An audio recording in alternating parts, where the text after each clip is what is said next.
안녕하세요 여러분. 오늘의 흥미로운 영상 내용은 배런 트럼프가 어떻게 그의 아버지를 마노스피어에 연결했는가, 그리고 민주당에는 또 다른 빌 클린턴이 필요하다에 관한 것입니다. 우선 좋아요 버튼을 누르고 채널 구독 및 알림 설정도 잊지 마세요. 여러분의 관심과 지지가 저희에게 큰 힘이 됩니다. 첫 영상은 월스트리트 저널 기사를 바탕으로 도널드 트럼프와 그의 아들 배런 트럼프가 어떻게 온라인 세계인 마노스피어와 연결되었는지에 대해 이야기해보겠습니다. 마노스피어는 주로 젊은 남성들이 중심이 되는 온라인 커뮤니티로 다양한 유튜버와 팟캐스트들이 활동하는 공간입니다. 마노스피어가 뭔지 궁금하신 분들도 계실 텐데요. 마노스피어는 브로돔이라고도 불리는 남성 중심의 온라인 문화가 퍼져있는 세계입니다. 이곳에는 도발적인 주장을 펼치거나 장난기 넘치는 콘텐츠를 만드는 유튜버, 팟캐스트들이 많이 있습니다. 최근 몇 년 동안 마노스피어는 기존 미디어에서는 다루지 않는 주제와 의견을 자유롭게 논의하며 인기를 끌고 있는데요. 이 세계에서 가장 큰 영향력을 가진 몇몇 인물들이 있습니다. 그런데 이 마노스피어 세계와 도널드 트럼프 전 대통령이 만나게 된 건 바로 그의 아들 배런 트럼프 덕분입니다. 배런은 트럼프가 마노스피어를 통해 젊은 남성 유권자들에게 다가갈 수 있도록 했고, 이 전략이 이번 선거에 큰 영향을 미쳤습니다. 트럼프는 실제로 이 온라인 세계를 대표하는 인물 아딘 로스라는 스트리머와도 인터뷰를 했습니다. 로스는 비디오 게임 스트리밍으로 큰 인기를 얻은 인물로 트럼프와의 대화에서 배런이 당신의 팬이라고 인사를 건넨 적이 있습니다. 그만큼 배런은 이 세계를 잘 알고 트럼프와 연결하는 다리 역할을 했다고 할 수 있죠. 그렇다면 왜 이 마노스피어가 중요한 걸까요? 바로 젊은 세대, 특히 투표에는 관심이 덜하지만 정치적 영향력을 가진 젊은 남성들이 모여있기 때문입니다. 트럼프는 이들로부터 큰 지지를 얻었고, 마노스피어의 스타들 역시 트럼프를 지지하는 메시지를 공유하며 지지층을 확대했습니다. 마노스피어에는 조던 피터슨 같은 학자나 넬크 보이즈 같은 그룹이 있는데요. 이들은 주로 반페미니즘, 남성 권리 보호를 주장하며 인기 콘텐츠를 만듭니다. 멜크 보이즈는 800만 명이 넘는 유튜브 구독자를 가진 채널을 운영하고 있으며, 도널드 트럼프뿐만 아니라 다양한 유명 인사들이 이들의 팟캐스트에 출연해 큰 화제를 모으기도 했습니다.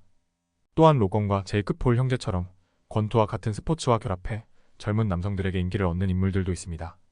이들은 단순히 콘텐츠 제작을 넘어 정치적 메시지를 담기도 하고 이 영향력이 상당하다는 평가를 받고 있죠. 배런 트럼프는 10대 시각으로 아버지에게 이런 새로운 세계의 중요성을 전달한 것으로 보입니다. 예를 들어 트럼프와 로스의 인터뷰가 성사된 것도 배런의 추천 덕분인데요. 트럼프는 로스와 인터뷰 후 아들에게 이번 인터뷰가 얼마나 중요한지 몰랐다라고 했다고 합니다. 이처럼 배런은 젊은 세대가 관심을 갖는 콘텐츠와 인물들을 아버지에게 소개하며 새로운 유권자층에 다가갈 수 있도록 했습니다. 트럼프는 이를 통해 전통적인 유권자뿐만 아니라 젊은 남성 유권자들에게까지 메시지를 전달할 수 있었죠.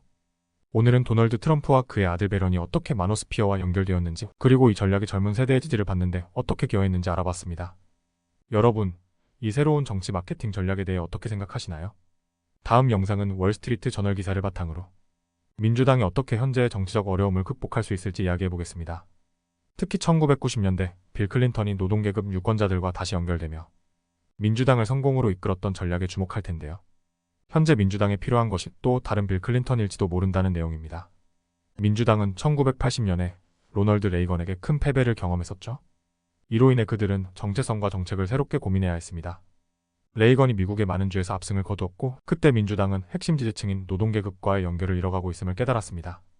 그 후 민주당은 중도적인 위치로 돌아가야 한다고 판단했고, 1992년에 빌 클린턴을 중심으로 당의 재구축이 이루어졌습니다. 빌 클린턴은 노동계급 미국인들의 말을 듣고 소통하는 재능이 뛰어났습니다. 경제적 메시지뿐 아니라 소박하고 진심 어린 태도로 유권자들과의 관계를 형성해 나갔습니다. 그가 보여준 이 전략은 단순히 정책을 넘어서 사람들과 연결되려는 접근이었죠. 클린턴은 다양한 사회 문제에 대해서도 중도를 지키며 좌파 진영과 때로는 갈등을 빚어가며 균형을 맞추었습니다.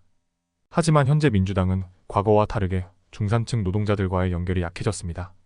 오늘날 민주당은 주로 대학 교육을 받은 고학력 도심층에 의해 주도되며, 이는 노동계급 유권자들과의 소통에 어려움을 초래하고 있습니다. 예를 들어 코로나 팬데믹 동안 많은 블루칼라 노동자들이 재택근무의 혜택을 누릴 수 없었던 반면, 고학력층은 팬데믹 중에도 경제적 안정을 누릴 수 있었습니다. 이와 같은 경제적 격차는 노동계급이 민주당을 떠나도록 만들고 있으며, 트럼프는 이러한 계층의 지지를 크게 얻어갔습니다. 실제로 최근 선거에서도 트럼프는 대학 학위가 없는 백인 유권자들, 특히 남성들로부터 많은 지지를 얻었죠. 그렇다면 민주당은 클린턴의 접근에서 무엇을 배울 수 있을까요? 클린턴은 단순한 좌파적 정책을 넘어선 현실적이고 경제적인 해결책을 제시했고, 특히 범죄와 이민 문제에 대해 중도의 입장을 고수했습니다. 그는 경찰 인력을 늘리는 법안을 통과시키고 복지개혁을 통해 사회복지와 일자리의 균형을 맞추려 했습니다. 또한 불법 이민을 엄격히 단속하며 미국 내 노동자들의 일자리를 보호하는 데 집중했습니다. 현재 민주당도 마찬가지로 경제적으로 실질적인 계획과 노동계급에 실질적 도움을 줄 메시지가 필요합니다. 오늘날 민주당의 주요 지지층은 주로 고학력 도심층으로 변화했기 때문에 노동계급과의 소통이 더 어려워진 것입니다. 현재 민주당 내부에서는 다시 한번 중도 노선을 재정비해야 한다는 목소리가 나오고 있습니다. 민주당 전략가인 제임스 카빌은 민주당이 다시 국민의 신뢰를 얻으려면 혼란스러운 이미지를 떨쳐야 한다고 말했습니다. 그는 특히 범죄와 이민 문제에 대한 현실적인 접근이 필요하다고 강조했습니다. 이와 같은 조치를 통해 민주당은 잃어버린 노동계급 유권자들과 다시 소통할 수 있을 것입니다. 또한 클린턴처럼 노동계급에 실질적으로 다가가고 중도의 입장을 고수할 수 있는 지도자가 필요하다는 이야기도 나오고 있습니다. 오늘날처럼 정치적 양극화가 극심한 상황에서 이러한 접근이 쉽지는 않겠지만 현재 민주당의 전략을 새롭게 정비하는 것은 더 이상 선택이 아닌 필수 과제입니다. 오늘은 민주당이 과거 빌 클린턴의 성공에서 무엇을 배울 수 있을지 그리고 현재의 어려움을 극복하기 위한 방안을 이야기해보았습니다. 여러분은 민주당이 어떻게 다시 국민들과 가까워질 수 있다고 생각하시나요? 오늘은 여기까지입니다. 다음 영상에서 더 유익하고 흥미로운 내용으로 찾아뵙겠습니다. 이 영상은 투자 의견이 아닙니다. 매우 고맙습니다.